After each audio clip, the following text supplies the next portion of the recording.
Good morning, New Orleans. It's Sergeant Demasi, the Army recruiter. I'm coming to you from my backyard this morning. Uh, it's pretty cool and nice. And today's video title is supposed to be My Army Job. So let's start with a couple basics. In the Army, our career fields are called a Military Occupational Specialty, MOS. So they get categorized, right? Number, letter codes to help us manage that inventory of jobs, which there's about 200 of them currently. So my Army job is a 91 Juliet, so that's 91J. It's a maintenance MOS, and the official title is Quartermaster and Chemical Equipment Repairer. It's a mouthful, I know. So check it out.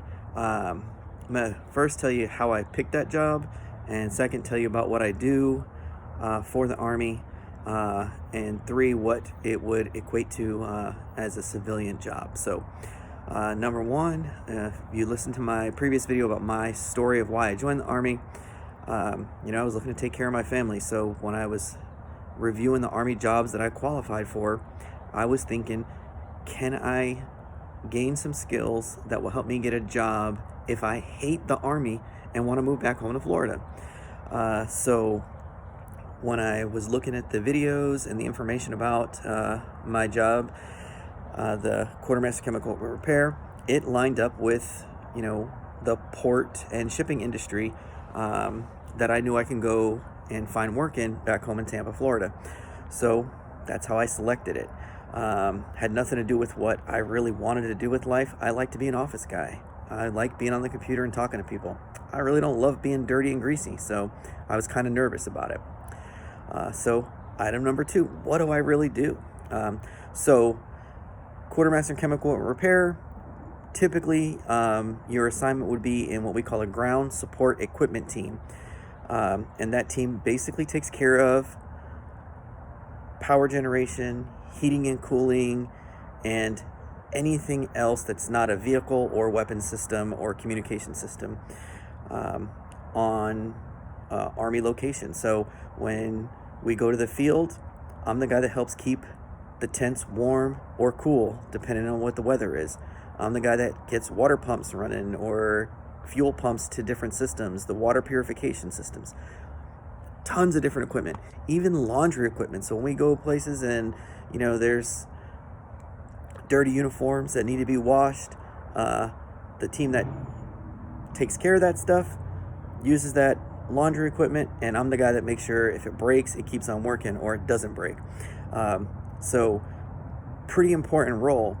And then how that works, right? So on my deployment to Afghanistan, I was at a small base and I had about 500 pieces of equipment to maintain for our team of 3 maintainers. The day in, day out, right? I got up in the morning, worked out, took a shower, got dressed, had my breakfast, showed up at my work spot in the maintenance area and talked to my boss and, hey, what's on deck today? And he'd have a list of stuff that got reported broken or not working correctly, or was just stuff that we hadn't looked at in a while and needed to be checked out or maintained. So a lot of our work was preventative, right? We didn't want equipment to break down. We wanted to keep it up and running in good condition to do its job. The last thing you want to do is, have a team of intel guys working in an office and it's 100 degrees outside and the AC's not working, so their computers might overheat and they can't do their job. Or those infantry guys that have been out fighting bad guys all day or looking to fight bad guys all day come home and it's 10 degrees outside and there's a foot of snow on the ground and the heat's not working, so they can't get a good night's sleep, which means they can't go do their job the next day to the best of their ability. So one of the things I want to talk about Army jobs is every single job is important. There is no, we don't need that guy. No, we need every single person to be the best they can be at their job. So on that first deployment to Afghanistan, that exact scenario, 2 o'clock in the morning, I got woken up to go fix a heater for the infantry dude that's been out on the field all day, and it sucked. Nobody likes getting woken up in the middle of the night. I wanted my sleep. But I spent 2 hours, got this man's heater working, warmed up his room, and the look on his face that, oh, I get to sleep in my own bed tonight, I understood why I was there, because I did my job so he could go do his job. And it's a relationship, right? Everybody does their piece of the puzzle, every part of their work, to keep the Army machine moving and to accomplish the mission successfully. So, I talked about not liking to be dirty and greasy. Well, cool part is most of the equipment I work on, I don't have to get very dirty. It's usually more on the electronical side. That was totally bad English, right? On the electronics side of the breakdown, or a part wore out, or something just vibrated loose and needed to be tightened down. But that's where following our maintenance procedures keeps that stuff from happening. And the cool part is you need minimal skills to become an Army maintainer, because we train you every step of the way. You don't even have to know what a screwdriver is. We're going to teach you. So when I went to my job school, it was 12 weeks long. And the first part was classroom science, math. How do engines work in theory? How do circuits work in theory? So you understand the basics. Then we moved into a hands-on classroom where we got equipment schematics, right? And learned how to trace the power wire from the battery to the power switch to a motor or engine, whatever the case might be, the basics. And then we went on to that piece of equipment and we did that, follow those wires with a multimeter, which measures, voltage and continuity and things like that. And then we learned about the tools that we use. So some people had never seen, wrenches and torque wrenches and all these things. We learn it in the classroom, and then we practice it. And then we follow a technical manual. So this is how easy my job can be in real life Army. An operator, the person that uses the equipment on a daily basis, identifies a problem. They have a step-by-step guide that they follow, identify a problem. They bring it to me, the maintainer. I verify, yes, they are correct. There really is a problem. And then I flip to my technical manual, look at the troubleshooting steps for that type of problem, and I follow the steps.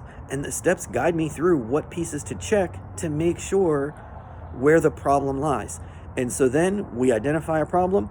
Sometimes it's just, like I said, tightening and adjusting. And sometimes a part goes bad, we take it off. If we have the part on hand, we put a new one on. If not, I take it to a parts clerk and I order the part. When the part comes in, we put it on and get that piece of equipment back into the fight. So anybody can learn how to do Army maintenance if you're open to the idea. Pretty cool. And, I'm doing it in the Army 10 years now. I've worked on probably close to 200 different types of equipment. I'm not an expert on all of them, but I am an expert at the process. And that's what our job is to master the process and apply it to whatever piece of equipment comes into our shop. So pretty important role. And everybody feels like their Army job is the most important job.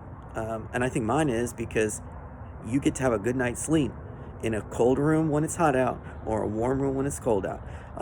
And who doesn't love that? So, hey, listen to the other videos that my team is making today about their Army MOSs and ask us some questions, because we're going to cover a handful, but there's over 200.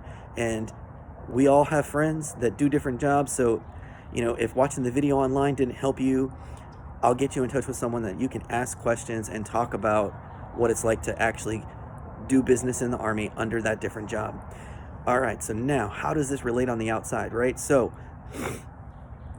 excuse me, it's a little chilly outside. I'm getting that little nose cold thing going. As a civilian, my job converts to, like I said, working in the port industry, working on ships, because they have the types of equipment that I work on. But if I'm serious about making a career in maintenance, I let the Army pay for up to 20 different certifications that apply to the maintenance career field. And with those certifications, I'm going to go work at any kind of processing plant, any kind of equipment plant, any kind of farm, you name it. If they're using equipment with pumps or generators or air conditioning, heating equipment, I can go get a job there. Now, why would they hire me? Well, I've got proven Army experience, training, and the Army paid for my certifications. So I'm more attractive than a guy off the street that, maybe just learned on the job, and he's got great knowledge, but he doesn't have a resume or certifications to back it up. So pretty simple, right?